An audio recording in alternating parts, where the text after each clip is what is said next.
ကယ်လို့များမင်းပြုံးလေးများမရှိရင်ဘယ်ပွေးမလဲပန်းလေးတွေလာကင်းတဲ့လောကလေးကိုပဲလို့နေရမယ်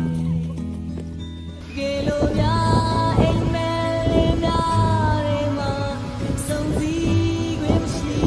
ခဲ့ရင်ကိုအိမ်စမ်းမဲညာကိုပဲလို့ကိုဆောင်လေရေဆို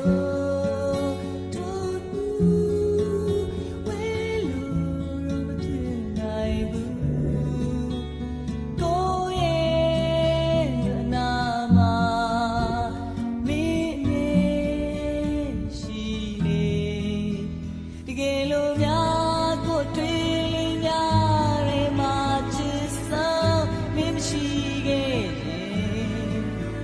ဆိုညီမဲ့တဲ့ချင်းလူတွေဘယ်လို